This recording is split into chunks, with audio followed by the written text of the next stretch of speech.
Bonjour mesdames et messieurs, bienvenue à cette conférence de la deuxième partie du mois d'août de l'année 2022.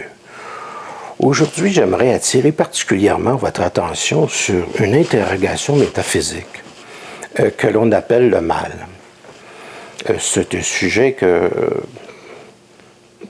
pour la moyenne des gens, peut-être un peu difficile à aborder.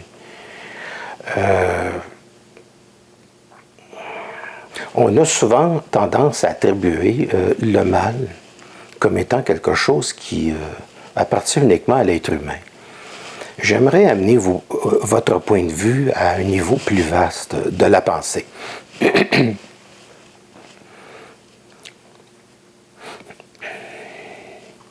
D'abord, il ne faut pas oublier que quelques millions d'années, sur Terre, il y avait des dinosaures. Et lorsqu'ils ont reçu un astéroïde qui les a complètement exterminés, ça a permis à l'être humain de s'épanouir. Parce que s'il y avait eu encore les dinosaures, s'il y avait eu les T-Rex qui mangeaient les dinosaures, il n'y aurait pas eu de possibilité pour l'être humain d'évoluer parce qu'il se serait fait bouffer, il aurait été en bas de la chaîne alimentaire. Donc, il faut comprendre que le mal est une question de point de vue. Toutefois, je vais vous l'expliquer au niveau métaphysique et vous allez comprendre l'intervention de cette chose, de cette, si on peut dire, cette énergie qui influence l'être humain. Et ça va être beaucoup plus clair pour vous à partir de ce moment-là. Donc, comme j'expliquais tantôt, c'est une question de point de vue. Alors, pour les dinosaures, ça a été mal, mais pour l'être humain, ça lui a permis une évolution, puis passer à un niveau supérieur de sa technologie, sans quoi l'être humain n'aurait jamais existé. Il y a certainement beaucoup de planètes où il y a des formes de vie, et présentement, ces formes de vie ne peuvent pas exister justement parce qu'ils sont à une étape où peut-être qu'il n'y a pas eu d'astéroïdes.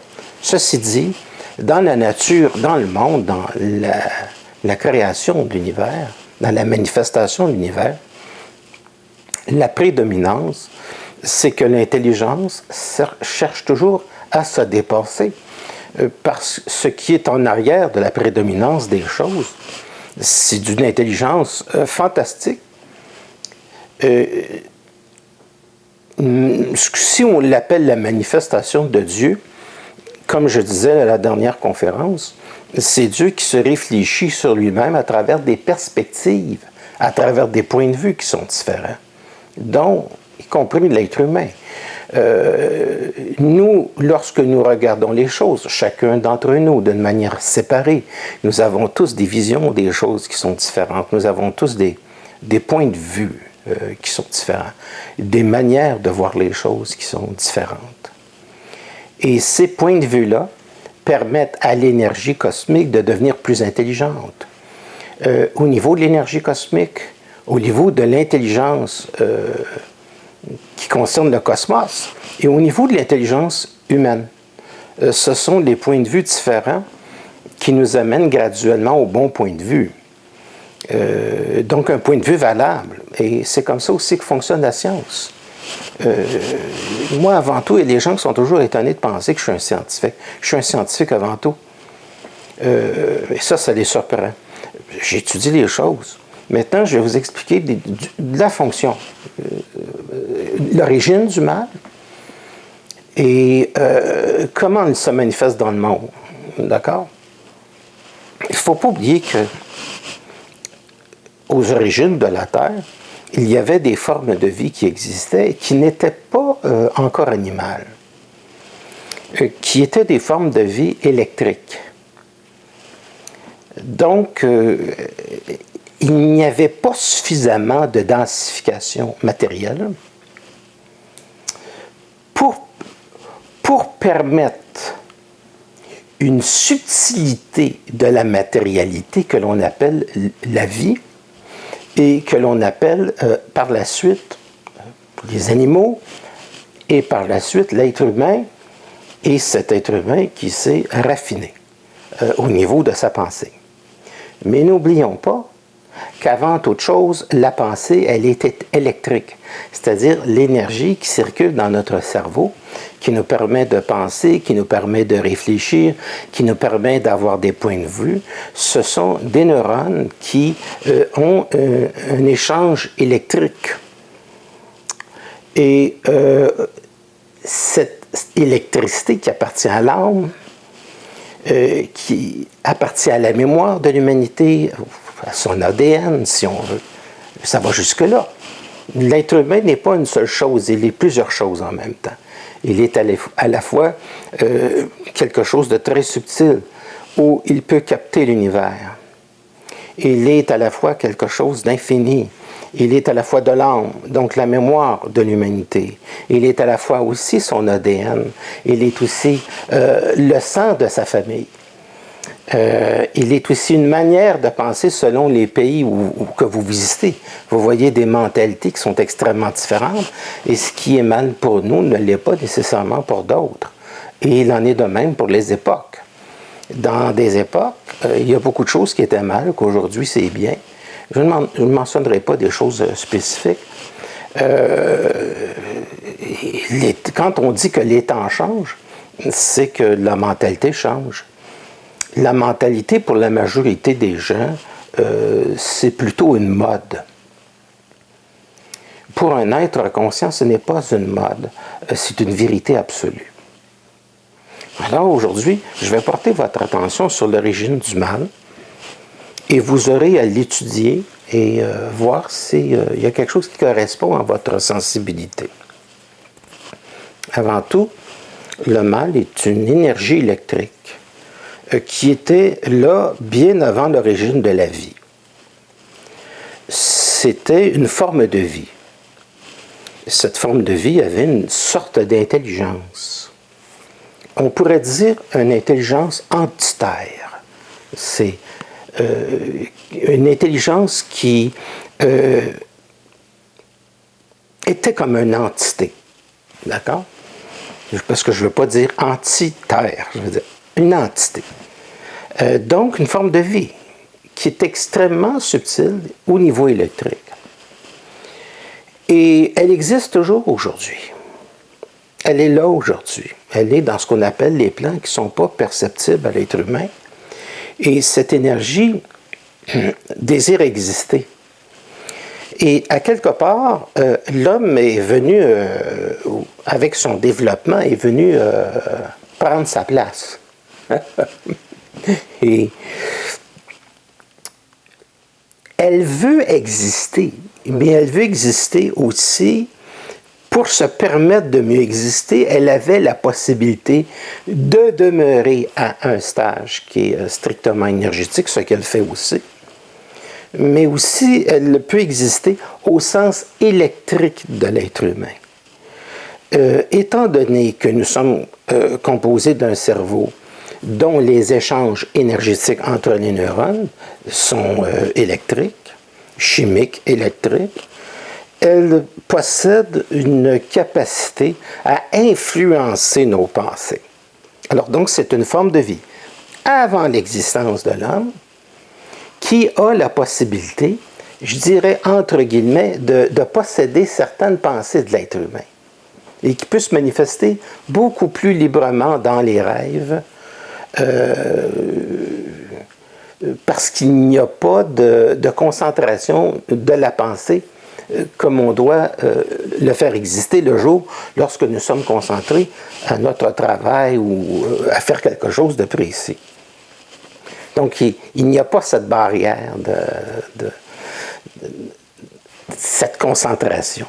Donc, mais il en demeure pas moins que nous sommes tous sollicités ou parasités, si on veut, d'une certaine manière, par des pensées qui ne sont pas les nôtres, qui ne sont pas toujours les nôtres. Il faut lire entre les lignes.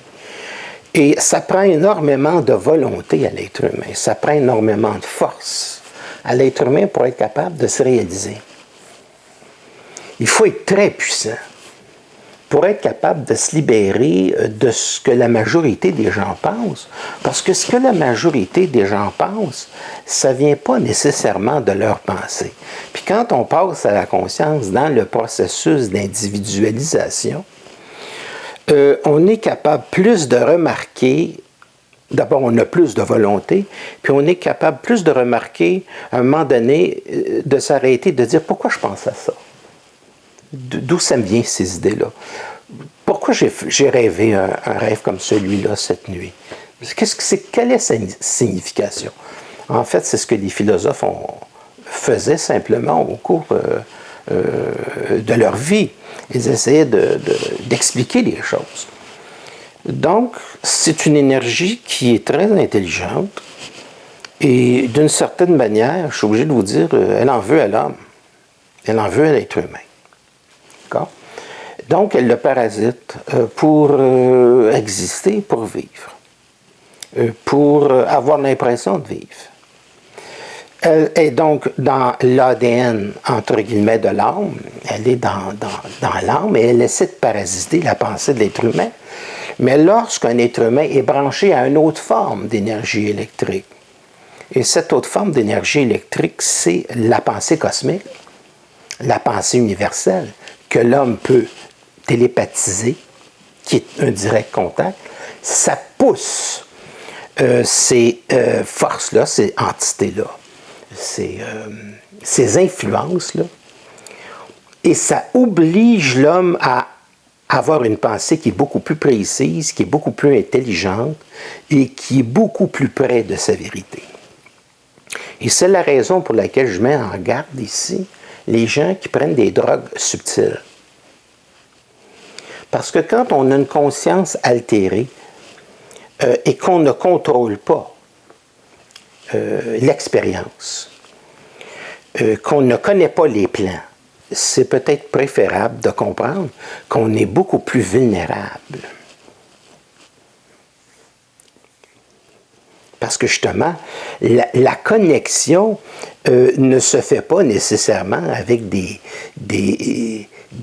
entités qui sont très évoluées. Elle peut se faire, dans certains cas, avec justement ces entités qui prennent dans l'origine de l'être humain, et elles veulent exister, et elles cherchent à détruire l'être humain, dans une forme ou dans une autre.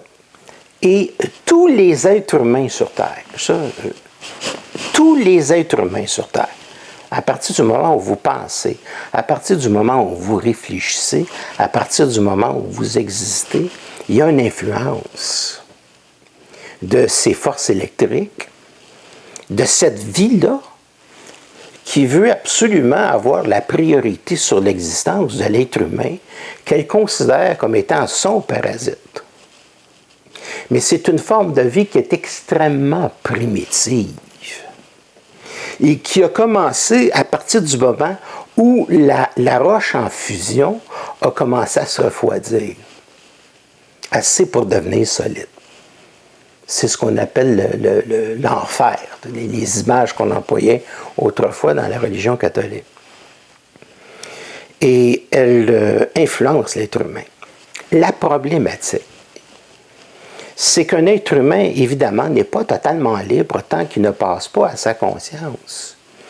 Parce que c'est seulement la conscience et c'est seulement l'intelligence de l'être humain qui peut le libérer de ces forces-là, qui peut connaître, savoir la différence entre sa pensée pure, sa pensée qui est connectée, et sa pensée qui l'amène dans son autodestruction. À travers ce parasitage énergétique qui relève de l'aube de l'humanité. Je tiens à le dire, c'est l'aube de l'humanité. Et ça prenait pour l'existence de l'être humain, ça c'est très important, un stage électrique pour pouvoir donner la vie sur Terre. Ça a été un stage entre la roche et l'apparition de toute vie animale sur Terre. Donc, avant qu'il y ait un corps, avant qu'il y ait de la vie sur Terre, il fallait absolument qu'il y ait un stage de cette électricité-là, de cette vie-là, de ces entités-là, pour que l'animal puisse exister sur Terre. Et c'est une raison pour laquelle la mémoire animale de l'homme bouffe l'autre partie de la mémoire animale. C'est que c'est toujours cette entité énergétique qui a fait les choses ainsi. Maintenant, tous les êtres humains sur Terre, tant et aussi longtemps qu'ils sont vivants, sont sollicités par cette forme de parasitage électrique. Ce n'est pas tellement grave chez un individu ordinaire, ça peut le détruire. Mais chez un individu, et c'est là que j'en arrive un petit peu, vous allez comprendre un peu ce qui se passe aujourd'hui dans la civilisation, mais chez des individus qui sont très riches, qui ont énormément de pouvoir, et qui peuvent faire les lois, et qui peuvent tout changer du jour au lendemain, faire tout ce qu'ils veulent, à travers le monde. C'est pas que ces êtres humains-là sont plus sollicités que votre voisin. Mais ça fait plus de dégâts parce qu'ils ont énormément, ces êtres humains-là, ont énormément de pouvoir. Et la moindre de leurs pensées influence des millions de gens.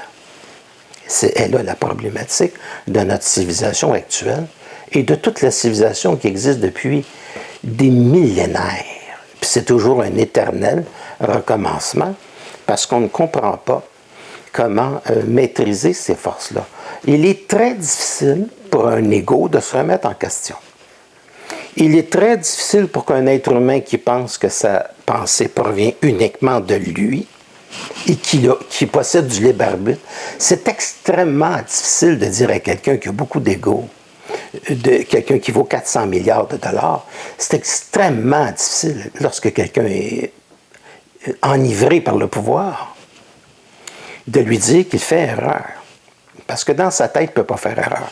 Il y a toutes sortes de raisons pour ne pas faire erreur. Ce sont comme des gens qui sont sous l'effet d'une drogue. Ils ont toutes sortes de raisons pour justifier la drogue. Ils vont trouver n'importe quoi. Ça passe en avant de tout, ça passe en avant des enfants, ça passe en avant de la maison, ça passe en avant de tout, ils ont toujours des justifications. Alors, quelqu'un qui est enivré par l'ego, quelqu'un qui est enivré par le pouvoir, parce que si vous me demandez, comment se fait-il que des gens qui ont environ 400 milliards de dollars puissent être enivrés par le pouvoir autant? Alors qu'ils pourraient simplement prendre des vacances longtemps, jusqu'à leur retraite, sans problème. On voit bien qu'il n'y a pas de logique, que ça n'a pas de sens. En ce moment, c'est une dizaine de familles qui dirigent la planète Terre. Et évidemment, c'est un haut de la pyramide d'aller jusqu'en bas. Jusqu'aux esclaves, si on veut, nos esclaves modernes. Puis c'est que personne n'est libre.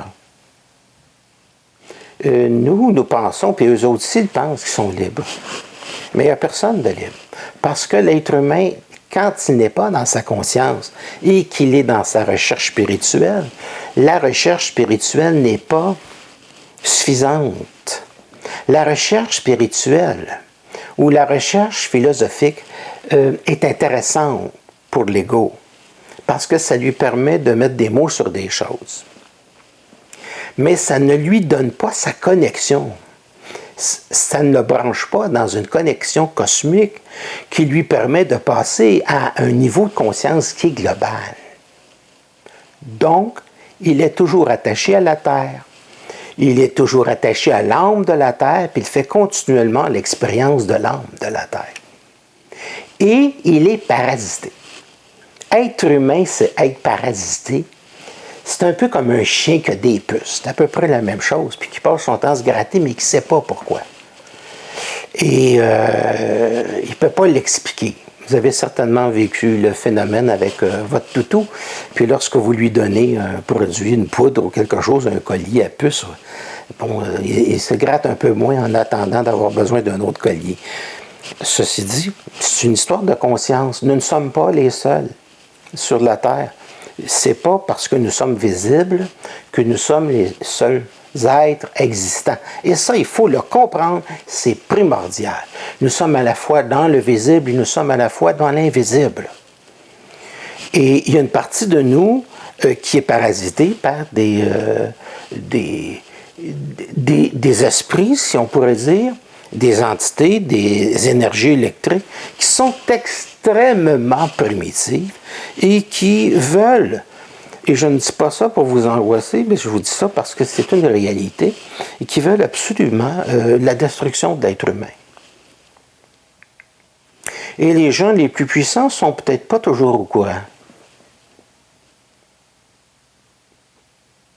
Et ça, c'est la problématique. Donc, pourquoi des gens se mettent à diriger le monde, puis qui vont fumer des gros cigares ou je ne sais trop quoi, qui vont dire, nous, on décide du sort de 3, 4, 500 millions de personnes, ou 700 millions, ou 1 milliard de personnes, juste en prenant une décision un après-midi, puis ils en ont le pouvoir. C'est certainement pas juste pour eux, puis pour leur famille, puis pour leur dynastie. Mais ils sont en compétition les uns contre les autres, et c'est la même énergie qui les manipule. Et que ce soit pour toutes sortes de religions, toutes sortes de raisons religieuses, toutes sortes de raisons d'affaires, toutes sortes, c'est un peu comme la drogue, tout le monde a raison, et tout le monde a tort. Et qui paie la note? C'est tout le monde, y compris eux autres. Comment se fait-il que l'être humain échoue à être heureux depuis des millénaires? C'est comme pas normal. Jamais il a existé sur Terre une seule période où l'être humain a été libre, ou globalement socialement libre, socialement heureux. Il y a toujours eu quelqu'un pour les écraser les autres. Un roi, tout ça, peu importe. Vous avez juste à étudier les Tudors, toute cette gang-là, je veux dire. Même quand il y a eu la Révolution française, ça a mal tourné, Danton, Robespierre, tous ces gens-là qui étaient des pierres angulaires de la Révolution française, y compris Napoléon, etc. Tout le monde s'est fait guillotiner, il y en a d'autres qui se sont fait empoisonner. Bref, c'est toujours la recherche du pouvoir. Mais le pouvoir ne vient pas juste de l'être humain. Regardez les animaux. Lorsqu'ils chassent et qu'ils ont un petit territoire qui leur permet de bouffer, ça s'arrête là. Mais l'être humain ne s'arrête pas là. L'être humain, c'est jamais assez. Parce que justement, ce n'est pas l'être humain. Mais plutôt des forces occultes, des forces puissantes qui sont en arrière et qui ont une forme électrique, auxquelles on a donné une image diabolique, mais qui n'a rien à voir. Ça, pour moi, ça relève des cahiers à colorier. Il n'y a pas fondamentalement rien de vraiment diabolique dans l'être humain, si ce n'est qu'il est possédé par des forces extrêmement subtiles contre lui-même, par une forme de vie qui parasite son énergie électrique. Puis ça n'a rien à voir avec la Wi-Fi. Je ne dis pas que c'est bon pour la santé, la Wi-Fi. Mais vous comprenez ce que je veux dire. Donc, ce sont des formes d'énergie extrêmement archaïques qui viennent jouer dans ces pensées, un peu comme les rêves. On ne s'explique pas encore, après tout ce temps, depuis Freud, on ne s'explique absolument pas les rêves. On ne peut pas arriver à comprendre que les rêves sont souvent le résultat de ces manifestations électriques qui viennent influencer le rêve. Donc l'être humain, qu'il soit milliardaire ou ce que vous voulez, c'est une bonne chose qu'il soit milliardaire parce qu'il est un peu plus libre que les autres, mais il ne l'est pas plus dans sa nuit. Et la nuit, quand on se réveille le matin, on est toujours sous l'influence du rêve que l'on a fait. Pour le reste de la journée. Pour le reste de la journée. Donc, il faudra comprendre, à partir du moment, et là, la solution, elle est là, à partir du moment où l'individu devient individualisé, à partir du moment où il devient de plus en plus branché à ses énergies, à l'énergie cosmique, qui n'appartient pas à la Terre. Parce que c'est pollué. Puis c'est pas juste pollué avec du monoxyde de carbone. C'est pollué à partir de ces entités-là. Et à partir du moment où c'est cosmique, c'est tellement intelligent. La science de ces êtres dans le cosmos est tellement avancée qu'ils sont capables d'éliminer ce qui fut utile autrefois au développement de leur vie, qui est cette énergie électrique-là, pour la stopper. Et leur pensée devient très pure parce que ce sont des êtres extrêmement libres, même libres du corps. Ce sont des êtres libres. Ils ont une télépathie qui est libre, qui est totalement intelligente, qui est sur leur domination. Et l'être humain qui est en contact avec on pourrait dire l'énergie pure, ben c'est une énergie qui, en dehors de la pensée, parce qu'en dehors de l'ego, va donner une direction de conscience à l'être humain, va donner une direction de l'intelligence à l'être humain, qui va lui permettre de jouer avec des plans énergétiques extrêmement subtils que Jung avait appelés, entre autres la synchronicité, pour le placer au bon moment à la bonne place et penser d'une manière claire, d'une manière pure, intuitif, une pensée intuitive. L'être humain, qui lorsqu'il est branché à cette énergie, a une pensée intuitive. Il est totalement dans son intelligence. Et être totalement dans son intelligence, c'est ne plus être influencé par ce qui fut utile autrefois au développement de la Terre, y compris cette énergie électrique. Évidemment, est-ce qu'il faut se promener sur la rue avec un casque de papier d'aluminium? Non, il faut juste simplement devenir intelligent, vivre comme on a envie de vivre. Et prendre conscience que nous avons une sensibilité, mais les autres aussi. Et éventuellement, de ne pas... on sait quand est-ce qu'on fait du mal à l'autre, la plupart du temps. Et à ce moment-là, il s'agit d'avoir une pensée qui est assez intelligente pour être capable de saisir l'autre puis de dire « je ne traverse pas cette ligne-là parce que la personne peut comprendre, la personne ne peut pas comprendre ». Il faut ne pas oublier une chose, que la force de ces énergies, c'est toujours, je parle de la force de l'énergie primaire de l'être humain, c'est toujours de le diviser. Prenez deux êtres humains ensemble, laissez-les 5 minutes, ils commencent à être divisés. Laissez-les 5 jours, ils sont complètement divisés. 5 ans, c'est un gros divorce avec du sang. C'est une plaisanterie, mais c'est une image. Quand on a une espèce de connexion directe, les images sont parfois très amusantes. Alors, c'est pour vous dire que le mal, c'est pas juste une possession animale de l'être humain, un désir animal de tout maîtriser. C'est réellement une emprise. Et à partir du moment où l'individu devient conscient, il est obligé d'arrêter de penser pendant un certain temps. Il est obligé de ne plus réfléchir pendant un certain temps, de se calmer, pour laisser entrer l'énergie qui est très pure, qui est cosmique, et ça va ajuster sa pensée. Il pourra se remettre à penser après, puis les idées vont être claires, ça va être en ordre.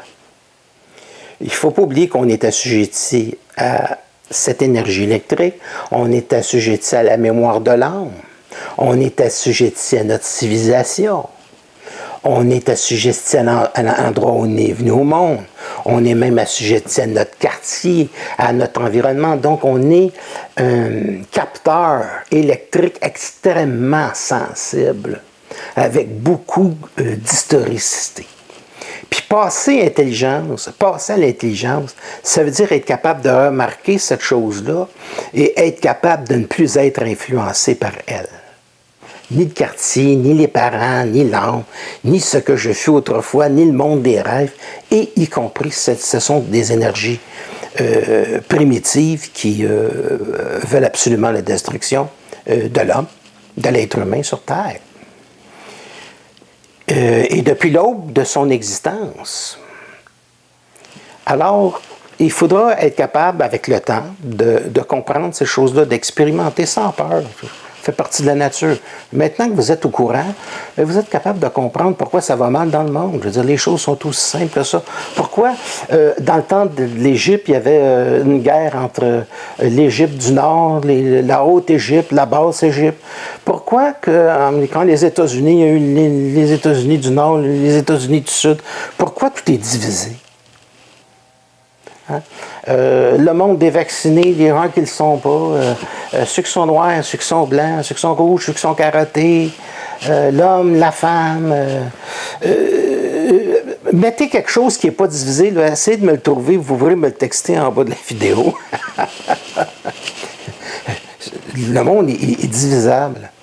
Parce que justement, il est dans sa pensée, que sa pensée n'est pas lui-même. Et qu'il n'est pas libre dans le mouvement de sa pensée et qu'il n'est pas libre dans le mouvement de son intelligence. Et tant qu'il ne sera pas totalement libre dans le mouvement de son intelligence, tant qu'il ne sera pas totalement libre dans le mouvement de sa pensée, il va être assujetti à ces forces-là et tout va être toujours à recommencer. Et c'est une des raisons maintenant pour laquelle ce qu'on appelle les extraterrestres ne peuvent pas se manifester d'une manière claire, nette et précise, parce qu'il faut être capable, nous, de se dépolluer. Et on a beaucoup plus de pollution qu'on le pense. L'âme, c'est une pollution. Ça permet à l'être humain d'avoir des émotions, ça c'est sûr. Sans âme, il n'y a pas d'émotion. Mais l'âme ne doit pas dominer l'esprit. L'histoire de l'être humain ne doit pas dominer son présent. La famille d'un individu ne doit pas le dominer. Allez voir un psychiatre, il va vous le dire. Un psychologue. On pense continuellement des livres, on pense continuellement les influences de notre famille, les influences des gens qu'on a connus, et on ne se dépasse pas. Moi, je vis dans un endroit, des gens qui aiment beaucoup les plantes, qui aiment beaucoup les fleurs, c'est des gens extraordinaires, mais ce sont des gens extrêmement conformistes, où rien dépasse. Et c'est comme ça un peu partout sur la Terre, rien dépasse, il faut ressembler à tout le monde. J'ai des nouvelles pour vous, quelqu'un qui lui-même ne ressemble plus en personne de ce que vous pouvez connaître. C'est autre chose. Il est libre dans un monde qui ne l'est pas. Il n'est plus assujetti à aucune mémoire de la Terre. Sa connexion, elle est totalement cosmique, totalement intelligente. Et c'est cet homme-là, c'est cette femme-là qui s'en vient sur Terre. Et même si tu mets un barrage d'interdit, puis bien de la police, tant que tu veux, tu ne peux pas empêcher de l'intelligence de passer dans le temps, parce que ça fait partie de l'intelligence cosmique de passer, d'être sur Terre, de se manifester dans l'être humain et de devenir aussi vaste que tout ce qui existe sur les planètes où les êtres humains vivent de cette... ou pas les êtres humains, mais les créatures qui vivent dans le cosmos, qui passent par l'être humain, jouissent d'une très grande liberté. Ils peuvent être à l'intérieur d'un corps, si vous le voulez, mais ils peuvent être aussi sans le corps et totalement libres dans leur pensée. Sortir de leur corps. L'être humain est une entité éternelle. Ce n'est pas une entité qui meurt, là, on l'enterre puis ça s'arrête là. Je peux vous garantir que si vous étudiez vos rêves, vous allez vous apercevoir qu'il est parfaitement possible de rencontrer des gens qui sont décédés, puis d'avoir des conversations. Puis je peux vous dire que quand vous commencez à savoir qu'ils sont décédés, les conversations sont très intéressantes. Donc, ça fait partie de l'expérience de l'homme, et la grande division, présentement, en est une parmi tant d'autres. Tout est tendance à essayer de diviser l'être humain. Et ça ne vient pas de l'être humain. Et puis, même si ça passe par des familles qui ont 400, 600 milliards de dollars, je ne suis convaincu d'une chose, c'est que ce n'est pas des gens qui sont plus heureux. Parce que pour être heureux, il faut être totalement libre. Alors, c'était le petit mot aujourd'hui sur les énergies subtiles. Maintenant, je sais que plusieurs d'entre vous vont peut-être commencer à avoir une certaine peur en disant quand est-ce que c'est eux puis quand est-ce que c'est pas eux. Quand vous faites ce que vous voulez et que vous vous sentez bien, vous n'êtes pas dans l'emprise. Mais vous allez vous réveiller certains matins, puis vous allez voir que vous vous sentez plus ou moins bien. Que vous n'avez pas d'énergie. Vous devrez utiliser des diètes qui sont extrêmement spéciales, pour éviter toute forme de stimulant, toute forme de drogue, pour essayer de vous recentrer. Et si vous n'y arrivez pas, la nature aime l'être humain. Et les arbres aiment l'être humain, et ils sont capables de vous énergiser. C'est nos amis. La nature, c'est nos plus grands amis. Allez dans la nature avec des problèmes, là. Vous ne débrancherez pas tout de suite votre mental, mais au bout d'une demi-heure, vous allez commencer à le débrancher, surtout si vous êtes seul. Allez-y pas avec quelqu'un qui pense tout le temps. Donc ça, c'est une des techniques. Allez dans la nature, allez vous promener dans la nature, vous allez être chargé. Vous allez être chargé du moment présent. Le seul moment où les forces cosmiques peuvent passer dans l'être humain et le rendre libre. L'homme est une batterie et lorsqu'il est dans la nature, sa batterie elle charge. Il y en a qui sont à 10 ils ne peuvent pas dépasser ça. Il y en a qui chargent à 50 il y en a qui chargent à 100 ça arrive. Donc, ça devient quelque chose d'absolument extraordinaire. On a une capacité d'accumuler de l'énergie, je dirais pas positive, parce que sinon, ça va être aussi positif, négatif, ça va être polarisé, de bonne énergie, d'une énergie qui est plaisante et qui fait que là, on est bien sans savoir pourquoi. Ce n'est pas toujours nécessaire de connaître le sens des choses. Ce qui est important, c'est de vivre la chose. Et lorsque l'on a expérimenté cette chose-là, ben vous serez en moyen à ce moment-là de dire je comprends ce qu'il voulait dire. Alors, c'est un peu ce que je vous ai dit aujourd'hui concernant la complexité de la chose que l'on appelle le mal, qui était là avant l'existence de l'être humain, mais qui devait être là en tant que vie énergétique pour pouvoir être capable de passer de la roche à l'animal. Donc, c'était un stage dans l'évolution de l'être humain. Et c'est un stage qui n'est pas mort. C'est un stage électrique, donc c'est extrêmement subtil, c'est extrêmement, on pourrait dire, c'est électrique. C'est un peu comme l'énergie qui passe dans un fil, un peu comme la foudre, c'est électrique. Alors, c'est un peu ça que j'avais à vous dire aujourd'hui. S'il y a des gens qui veulent entrer en contact avec moi, vous connaissez mon numéro de téléphone. Et si vous ne le connaissez pas, je vous le donne. C'est le 514-254-5919. Si vous désirez entrer en consultation privée avec moi pour éclaircir une situation dans votre vie, ça va me faire plaisir de vous présenter un point de vue, 2 points de vue, 3 points de vue, sans que vous soyez trop divisés. Et que vous puissiez dire « Ah, tiens, ça c'est intéressant, ça me convient. » Donc ça, c'est ma fonction depuis maintenant plusieurs décennies. Avant l'aube de l'humanité, dis-je. Je vous remercie beaucoup. Ce fut un plaisir de vous parler en cette fête du mois d'août de l'année 2022. Merci, au revoir.